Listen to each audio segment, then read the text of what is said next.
வணக்கம் நண்பர்களே. நேற்று இன்று நாளை ஆர்டிஎஸ் நம்ம தமிழ்நாடு முதலமைச்சர் சொல்லியிருக்காரு, சிவகங்கையில் ஒரு அரசு விழா இந்த இதில் பேசும்போது அவதூறுகளால் திமுக ஆட்சியை வீழ்த்த முடியாது அப்படின்னு இருக்கார். அவதூறுனா என்ன? மரக்காணத்திலே ஈசிஆர் கிழக்கு கடற்கரை சாலையை ஒட்டி இருக்கக்கூடிய மரக்காணத்தில் கள்ளச்சாராயம் குடித்து 20க்கும் அதிகமான பேர் மாண்டு போனது ஒரு அவதூறா? அது அவதூறாது? சரி, கல்வராயன்மலை சாராய இதில் 68 பேர் இறந்து போனாங்க. 250 பேருக்கும் அதிகமானவர் உடல் நிலை கோளாறு காரணமாக இருக்கிறாங்களே, இது அவதூறா? இந்த சிபிஐ வசம் இந்த இதை ஒப்படைத்திருக்க, இது அவதூறா? இது வச்சுக்கலாமா? இது அவதூறு தானா? முதல்வர் அவர்களே, இது அவதூறு தானா? நடக்கலை. இப்போது சும்மா யாரோ ஏதோ ஒன்று சொல்லியிருக்காங்க. மரக்கான நிகழ்வு,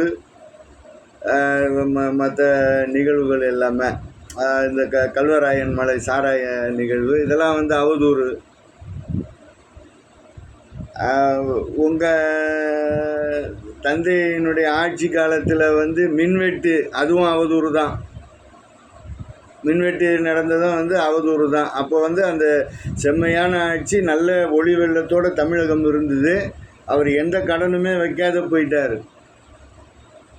அப்போ அவர் 1,10,000 கோடி கடன் வச்சுட்டு போனாருன்னு அம்மா அந்த நேரத்தில் பிரச்சாரம் பண்ணது அவதூறு தான். அப்படி தானே?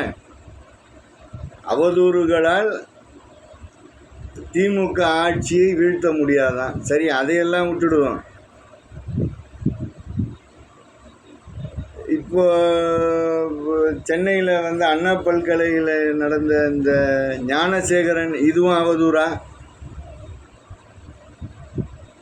தானே முன் ஒரு அதிமுக பிரமுகருடைய கடிதத்துக்கு மதிப்பளித்து அந்த சென்னை உயர்நீதிமன்றம் இந்த கேஸை அவங்களே எடுத்து இப்போ இது பண்ணி சிறப்பு விசாரணை குழு அமைச்சு இப்போ அவருக்கு வலிப்பு இப்போ ஆஸ்பத்திரியில் இருக்கிறதா சொல்கிறாங்களா? இதெல்லாமே அவதூறா? என்ன முதலமைச்சர் அவர்களே, மக்களாகிய இப்போ நாங்களாம் கேட்குறோம்ல, சும்மா நீங்கள் பொத்தாம் பொதுவாக அவதூறுகளால் ஆட்சியை எதுவும் செஞ்சிட முடியாது அப்படின்னு, இதெல்லாம் அவதூறு தானா? மரக்காணம், கல்வராயன் மலை கேட்டாக்கா நீங்கள் சொல்லுவீங்க இதில் பாலியல் பொள்ளாச்சி விவகாரத்தை சொல்லுவீங்க. ஆனால் அந்த பொள்ளாச்சி விவகாரத்தில் கைது பண்ணாக்கா திமுக வக்கீல் போய் அந்த கைது பண்ணக்கூடிய நபருக்கு போய் ஜாமீனுக்கு நிற்பார். என்ன இது? அப்புறம் இந்த அண்ணா நகர் இப்போ பாலியல் இதில் எவனோ செஞ்சான், கூட போய் அவன் என்ன ஏதுன்னு நின்றவனுக்கு அந்த அதிமுக செயலாளரை அவரை கட்சியிலேருந்து தூக்கியாச்சு ஒரு பக்கம். அப்புறம் இவர் தான் அந்த சாருன்றீங்க. எது அவதூறு? என்ன முதல்வர் அவர்களே, உங்கள் பேர்லெல்லாம் தமிழ்நாட்டின் மக்கள்லாம் எவ்வளோ நம்பிக்கை வச்சுருக்கிறாங்க. நீங்கள் அடுத்து நீங்கள் தான் வரணும். நீங்கள் தான் நிரந்தர முதலமைச்சர் அப்படின்னு சொல்லிட்டு இருக்கிற மாதிரிலாம் இதுபடுது. நீங்கள் வேறு 200க்கும் அதிகமான தொகுதியை ஜெயிக்கணும் அப்படின்றீங்க. அப்புறம் அவதூறுகளால் ஆட்சியை வீழ்த்த முடியாது, வீழ்ந்துடுவோன்னு அப்போ உங்களுக்கே இதாகி போயிச்சா?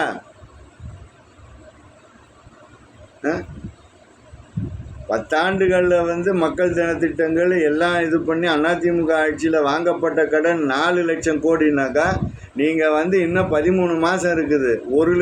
ஒரு வருடம் 1 மாதம் இருக்கக்கூடிய இந்த நேரத்திலேயே 3,80,000 கோடி கடன் வாங்கியிருக்கிறீங்க. இது அவதூறு இல்லை.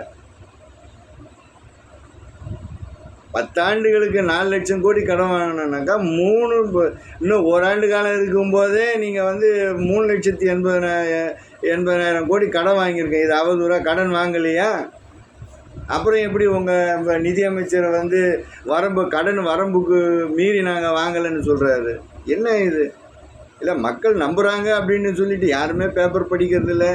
யாருமே வந்து எதையுமே இது பண்ணுறது எல்லாம் தலையில் என்ன களிமண்ணாக வச்சுட்டு இருக்காங்க. 10 ஆண்டு கால ஆட்சியில் வந்து 3 வருஷம் கொரோனாலேயே போயிடுச்சு. அந்த அம்மா இருந்து 5 வருஷம் செம்மையாக அவங்க செஞ்சுட்டு போனாங்க. அதுக்காக மக்கள் திரும்ப வந்து 2014 திரும்ப மக்கள் வந்து அதிமுக ஆட்சிக்கு வந்து வாக்களித்தாங்க. அந்த இதுக்காகத்தான். இப்போ பார்ப்போமே, வரப்போகிற தேர்தலில் வந்து நீங்கள் எப்படி உங்களுக்கு மக்கள் வாக்களிக்கிறாங்களான்னு பார்ப்போமே.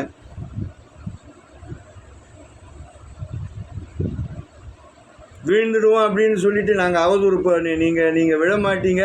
ஆனால் நாங்கள் வந்து அவதூறு பரப்புகிறாங்களா அதிமுகவை சேர்ந்த நண்பர்கள்? ஒரு எதிர்கட்சி தலைவர் இருக்கிறத எடுத்து சொல்கிறாரு. அவர் அதுதானே வேலை. உங்களை மாதிரி அவர் என்ன உள்ளே போயிட்டு வெளியில் வரும்போது சட்டையை கிழிச்சிக்கிட்டா வந்தார்? இல்லையே. அவர் கேட்கக்கூடிய கேள்விகளுக்கு உங்களால் பதில் சொல்ல முடியலையே. பயப்படுறீங்களே அவரை பார்த்து. இப்போ எடப்பாடியாரை பார்த்து நீங்கள் என்ன சொன்னீங்க? அவர் சரவண பவன் ஹோட்டல்காரர் மாதிரி இருக்கிறாருன்னு சொன்னீங்க. இப்போ ஏன் பயப்படுறீங்க? உங்களுக்கு ஏன் பயம் அவரை பார்த்து?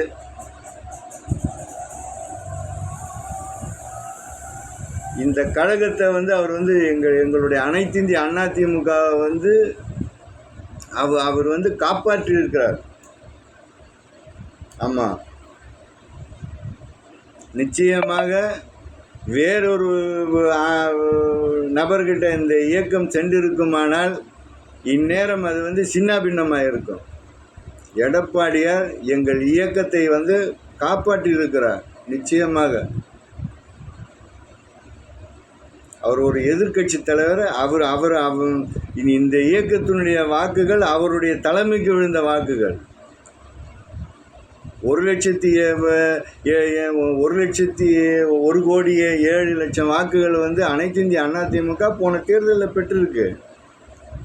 இன்னும் 30 லட்சம் வாக்குகள் பெறுறது ஒன்றும் பெரிய விஷயமே கிடையாது. நிச்சயமாக அடுத்து வர